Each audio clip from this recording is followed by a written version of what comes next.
Hi friends, எல்லாருக்கும் வணக்கம். இன்றைக்கி நம்மளோட வீடியோவில் பார்த்திங்கன்னா நூக்கல் வச்சுட்டு கிரேவி தாங்க பண்ண போகிறோம். இதுவரையிலையும் நம்ம வீட்டில் பார்த்திங்கன்னா நூக்கலில் பொரியல், கூட்டு இந்த மாதிரி தான் நம்ம செஞ்சு சாப்பிட்ருப்போம். இப்போ வித்தியாசமாக கிரேவி பண்ணலாங்க. ரொம்பவே நல்லாயிருக்கும். ஒரு டைம் நீங்கள் இந்த மாதிரி ட்ரை பண்ணுங்கள். கண்டிப்பாக இன்னொரு டைம் பசங்க செஞ்சு தர சொல்லுவாங்க. வாங்க நூக்கலில் கிரேவி எப்படி பண்ணுன்னு பார்க்கலாம். நூக்கல் பார்த்திங்கன்னா நான் ஒரு 1/2 கிலோ நூக்கல் எடுத்து தோல் சீவிட்டு கட் பண்ணி வச்சுருக்கேன்.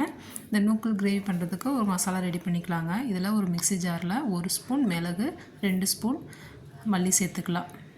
காஞ்ச மல்லி சேர்த்துக்கலாம். இதோட கொஞ்சமாக ஒரு 1/4 ஸ்பூன் மஞ்சத்தூள் சேர்த்துக்கலாம். 1 ஸ்பூன் மிளகாத்தூள் சேர்த்துக்கலாங்க. நமக்கு காரத்துக்கு தகுந்த மாதிரி நம்ம மிளகாத்தூள் கூட குறைச்சி சேர்த்துக்கலாம். இதை வந்துட்டு நல்லா இந்த மாதிரி பொடிச்சிட்டு வந்துடலாம். இதோட பார்த்திங்கன்னா ஒரு 1/2 கப் அளவுக்கு சின்ன வெங்காயம் நான் எடுத்திருக்கேன், சேர்த்துக்கலாம். இதோட ஒரு 10 பல் பூண்டு, ஒரு துண்டு இஞ்சி இந்த மாதிரி கட் பண்ணிவிட்டு சேர்த்துக்கலாம். இதோட கொஞ்சமாக கொத்தமல்லி சேர்த்துக்கலாம். கொத்தமல்லி சேர்த்துட்டு இந்த மாதிரி அரைச்சிட்டு நம்ம கிரேவி பண்ணும்போது கிரேவி பார்த்திங்கன்னா நல்லா டேஸ்ட்டாக இருக்கும். இதோட கொஞ்சமாக தண்ணி விட்டு இந்த மாதிரி நல்லா மைய அரைச்சிட்டு வந்துடலாம்.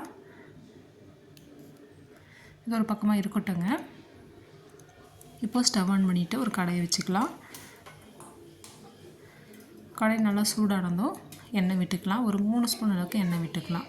எண்ணெய் நல்லா சூடானதும் சோம்பு சேர்த்துக்கலாங்க. ஒரு 1/2 ஸ்பூன் அளவுக்கு சோம்பு சேர்த்துக்கலாம். சோம்பு நல்லா புரிஞ்சு வரட்டும். இது இப்போ நம்ம கட் பண்ணி வச்சுருக்க நூக்கல் சேர்த்துக்கலாம்.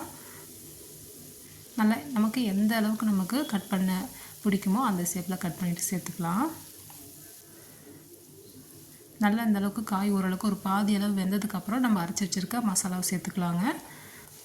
நல்லா காயை பார்த்திங்கன்னா எண்ணெயில் நல்லா வதக்கிட்டு செய்யும்போது நல்லா காய் சாப்பிட்றதுக்கு ரொம்ப நல்லாயிருக்கும். மசாலாவை சேர்த்துட்டு நல்லா வதக்கிட்டு கொஞ்சம் தண்ணி விட்டு எண்ணெய் பிரிஞ்சு வர வரலையும் மூடி வச்சதுக்கப்புறம் தண்ணி சேர்த்துட்டு நல்லா காயை வேக வச்சுக்கலாம்.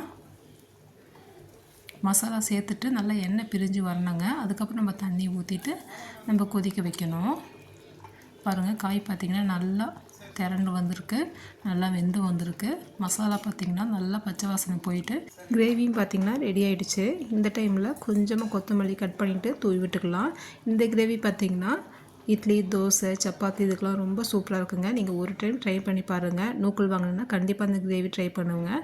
ஓகே ஃப்ரெண்ட்ஸ், இந்த வீடியோ பிடிச்சிருந்தால் லைக் பண்ணி ஷேர் பண்ணுங்கள். தேங்க்யூ.